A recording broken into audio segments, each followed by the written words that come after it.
Good morning, everyone. Shalom. All of us managed through traffic, so I welcome each and every one of you. I'm very honored to be here. I'm very honored to be here with such a distinguished institution such as the Jerusalem Post.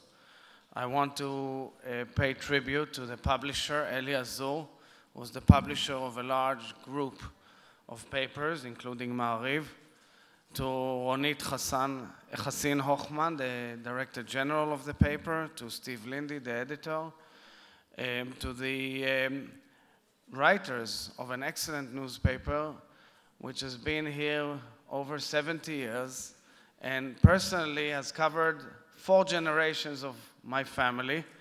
So I'm very honored to participate in this event. Right now, in this very moment, as you all know too well, there is a battle going on in Paris.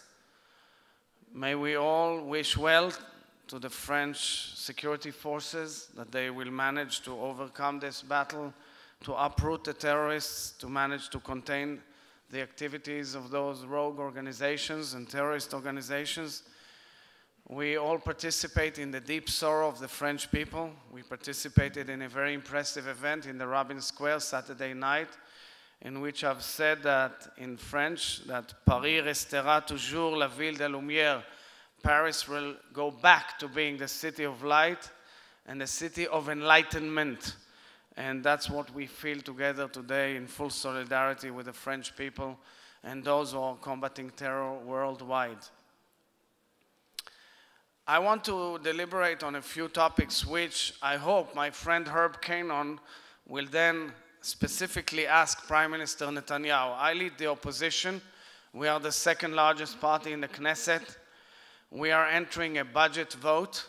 We have submitted 32,000 reservations to the budget. The vote will start in the afternoon and may go on until tomorrow midnight, between Thursday and Friday. If by midnight and 1 the budget doesn't pass, we're going to new elections.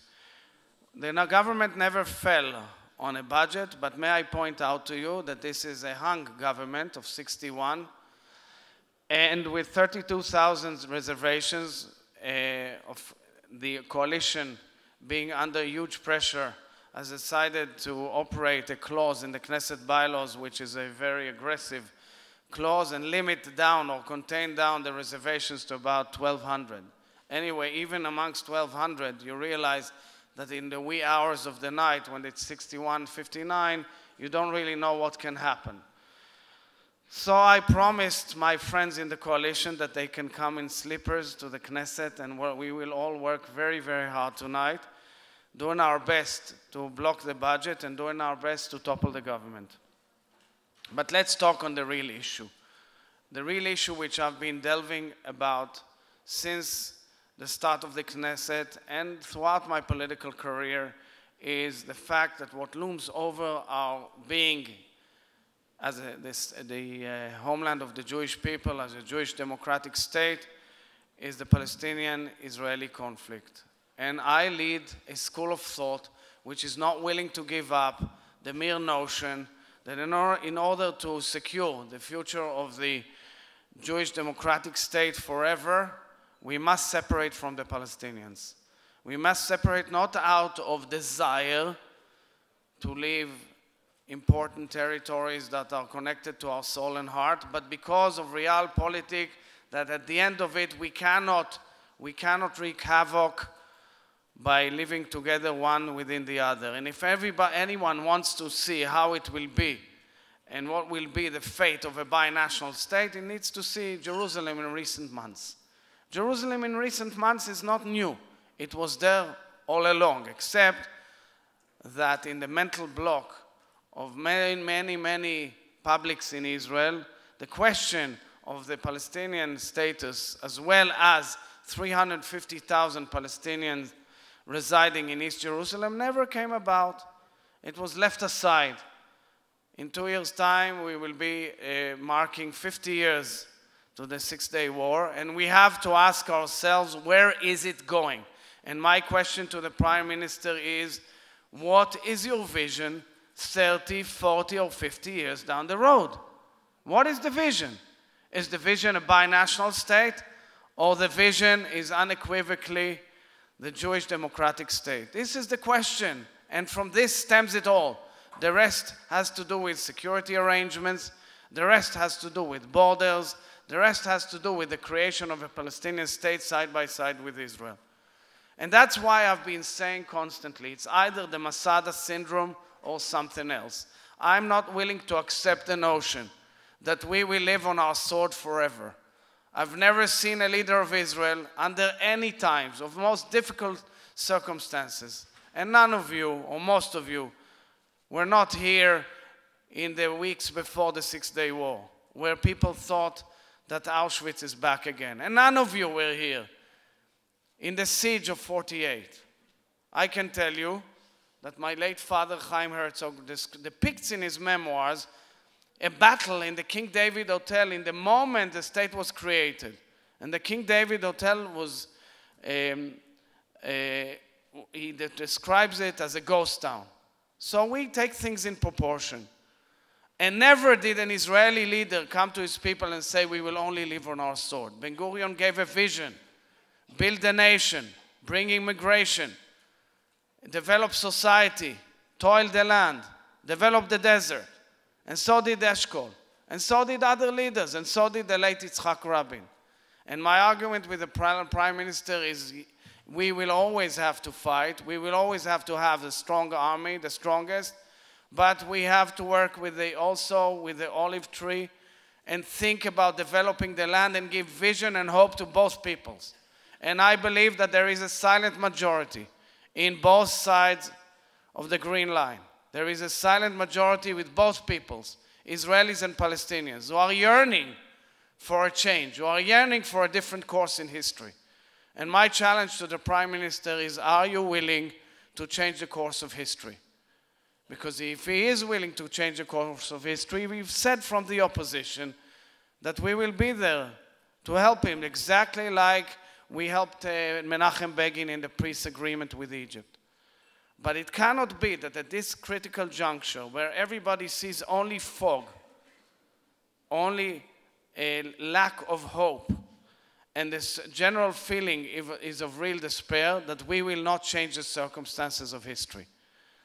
And I beg to differ with all those who think that there is no chance in the world that we can reach arrangements. Between 0 and 100, there are many, many milestones on the way. And reality can be changed on the ground, and hope can be given to the people. And my demand is to identify the opportunity developed in the region despite the turbulent period. It's the most turbulent period in the region for a long time, and definitely one of the most turbulent periods between Arab and Jew for a long time. But seeing the two major threats to the moderate forces in the region, one coming from ISIS and one coming from Iran, which is walking out of the cage, Hungary. There is a coalition of moderate forces, strong moderate forces in the region, which has a convergence of interest with Israel, clear convergence of interest with Israel. First of all, our immediate neighbors, Egypt and Jordan. If you look at it, if you look at this trio, it's a strong trio. Israel, Egypt, and Jordan. Combating terror, desiring peace, understanding the geostrategical challenges. Add to it the Palestinian security forces which are working to contain terror, and you have a fourth element. And from there on, go on to moderate nations in the region, in the Gulf, Saudi Arabia, Morocco, and the like, and you identify a real table that can be sitting down and saying, okay, what do we do together? What's the joint interest? And they are the following: strategic interests, new configuration in the region of an alignment that blocks these two horrible forces with other forces, of course in cooperation with the world's leading forces, especially in light of the recent terror attack in Paris and the efforts of world leaders to combat ISIS. Secondly, intelligence, know-how, understanding what do we combat, understanding the regional changes. And within that, of course, within that, trying to reignite yet again the process with the Palestinians, between Israelis and Palestinians. Not necessarily only on a bilateral basis, because that's right now extremely difficult, and both leaders, in my mind, have failed to meet and rise to the occasion, but couple it with regional efforts, you have an ignition key that can move on and try to create change. And it is difficult.